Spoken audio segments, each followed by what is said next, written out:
the energy. Thank you.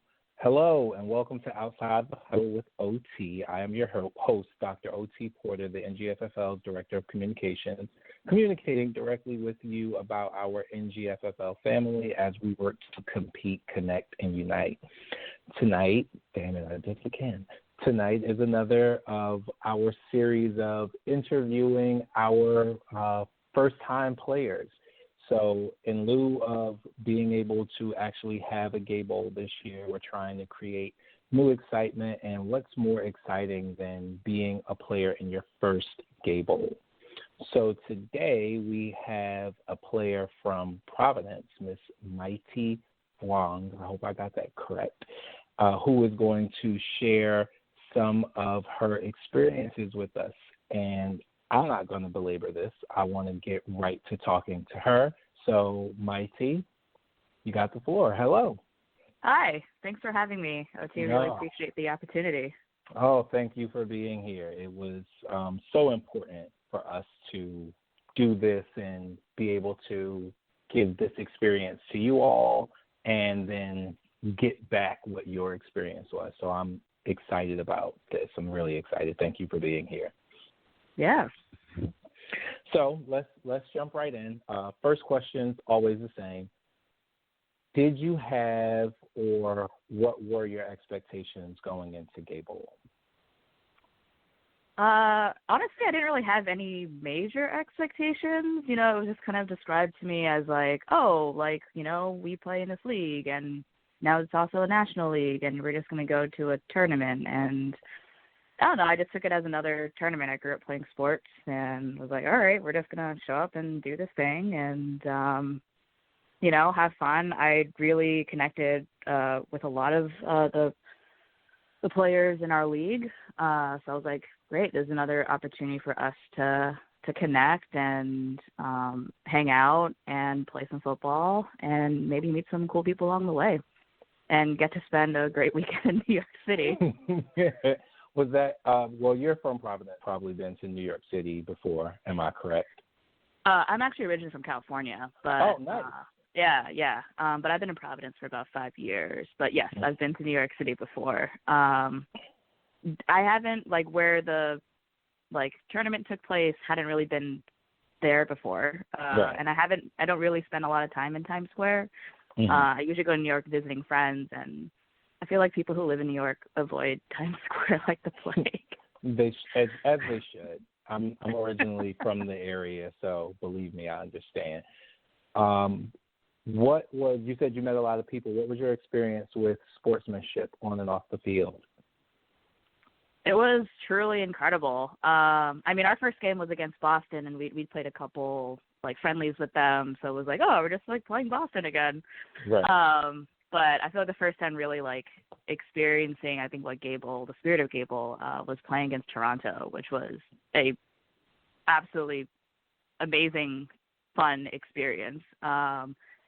Just really connecting with their players and how fun they were. They just made, like the team that I was on, I was on the Lobsters, and it was kind of like, we're here to have fun and, like, play some football, and that's what it was. And, like, getting to, like, laugh and, like, joke with the other players and not, like, have this sense of, like, this crazy competitive spirit that I feel like is very much ingrained in American sports culture, where just, like, us against them mentality, where it's, like, particularly fun and kind of counterintuitive to what sports should be, right. Which is very different from, like, I played a little basketball and coached in basketball in Ireland, and, like, after games, people, like, have tea and sandwiches, you know, together with the other team.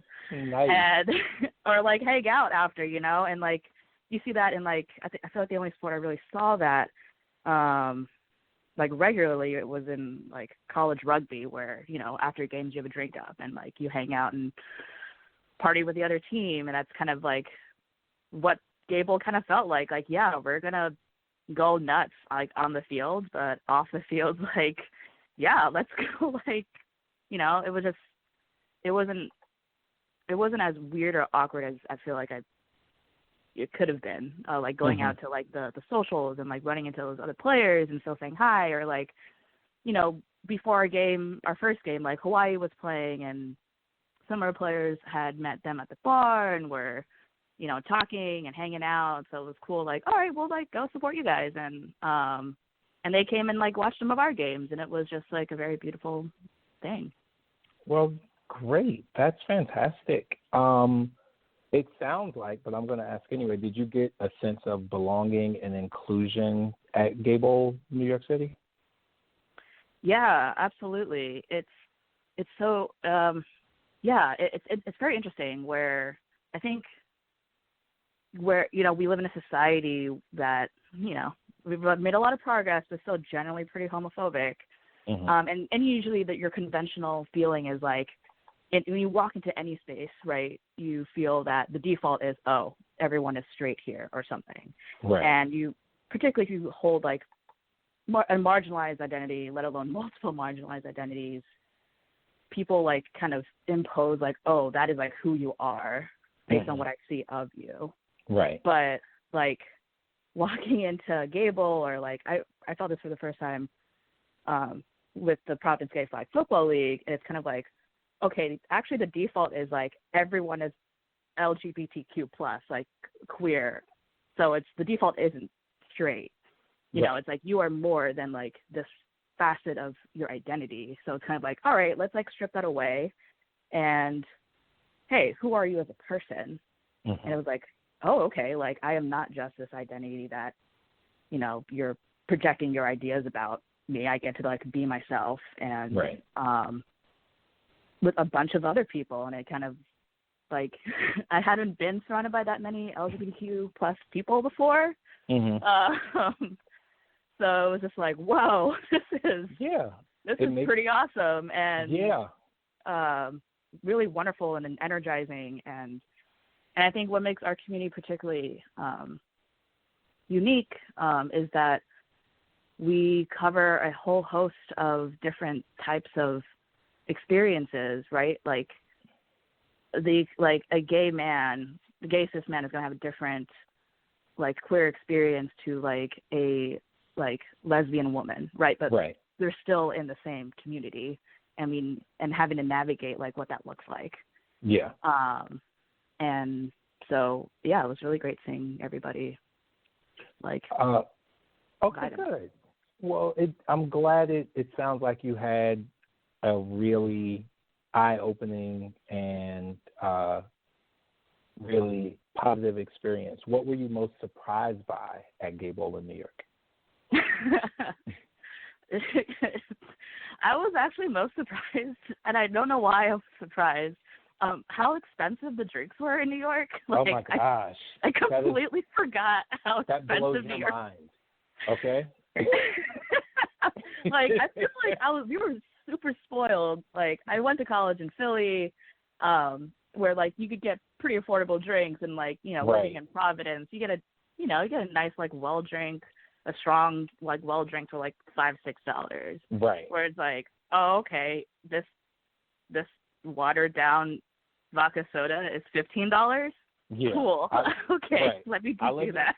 I understand. I live in Houston where drinks are still like $3.50. Okay, well drinks. So yeah, and even though I grew up there, when I left, I think drinks were like $8. So coming back to a $20 drink, I was like, whoa. So no, I completely get that. Is there anything at Gable you wish you would have experienced but didn't? Yeah, I actually wish I went to the women's parties. I had aspirations to go to the women's parties, but it just like never quite happened. Either because like we kind of showed up to Gable with a like very fluid agenda of things to do. We didn't really know what our schedule was either. So it was like we had very late games, and so it was like, oh my gosh, we have this late game, and then like, oh, like the team had wanted to do a team dinner, so like, all right, I guess we're gonna do dinner, but then the dinner ran over because it's obviously like a large party. So like food takes forever. And so that by the time that got out, it was like, oh well, we have to go back to the hotel and like get ready, but the freaking motel, like by that point I just kept missing the opportunities to like go. So I think that's Makes sense. One facet. And it was kind of like not a running joke because it, it was just one joke, but right. It was like observing like, oh, the women's party is before the, I guess, everyone else party. And it was like, oh, of course the queer women's party ends at like 8:00. Like, is this some sort of like, is it telling us something about queer women? But they're the most competitive, so they wanted to go to bed. So, yeah, that's absolutely. what it tells you. Yeah, absolutely. And it was, I mean, seeing the women, like the women's division play was like jaw dropping. It's intense. They're fantastic. Yeah, just like just the pure athleticism and like just jaw dropping. And it was really great getting to see like I'd watched Denver play South Florida. I know they have a bunch of different teams. I don't remember which of those teams were playing, but we were watching one, and like our assistant commissioner, John, like he got really invested in the game, and it was just so cool seeing like gay men like so invested in like women competing. Yes. Because there's this narrative, right, that like people just aren't interested in like women's sports, but he was just like, I think if he had it his way and he had the equipment, he's like, we should film this. This is like, we got to study this. Like, they know how to play football. This is the training that we need to do in our league. Call them. They will come up and help. The Denver women are fantastic. They will come visit and they will come help. I will. Really? Yeah, I will set that up for you. That'd be awesome. Yeah, it was just so cool, like watching all that unfold. I had the privilege of playing in a couple like IWFFA games. Leading up into Gay Bowl, and it was cool seeing like some of the New Jersey athletes, like women, had played on some Philly teams and some of the Toronto teams, so it was cool reconnecting with them. But yeah, it was just really just sick seeing that all play out, and it was just funny like watching how animated he got, and I was getting really into it, and then like some of our other players were also like, "What is happening? This is insane." Well, good. I have one last question I want to ask you. Yeah. The NGFFL model is compete, connect, and unite. Which of those terms best encapsulates your Gay Bowl experience? I would say definitely connect.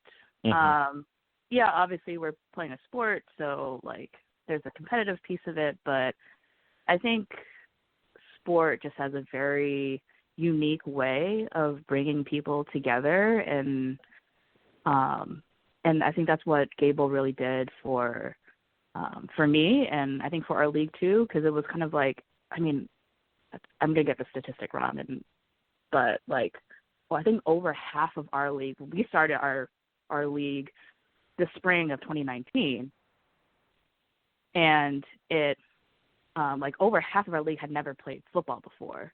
And it was about like really building that piece of community, and I think like what we saw at Gay Bowl was like that on steroids, because they were like, oh, we're not just like working in this like insular thing, we're actually tied to this whole national framework and network of other leagues doing also wonderful things in their cities.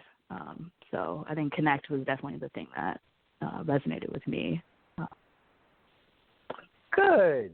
Well, Mai-Thy, I want to thank you for being here and sharing your experience. I think this is so important for new players who are joining the league, and also for veteran players to just remember that sort of excitement that I just got from you.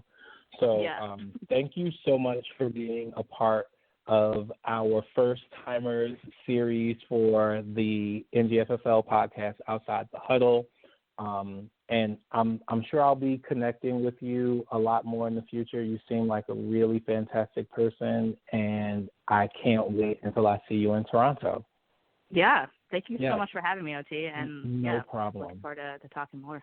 Yes, thank you so much for being here, and everyone else, continue to listen for the rest of the series with the first timers for Gay Bowl.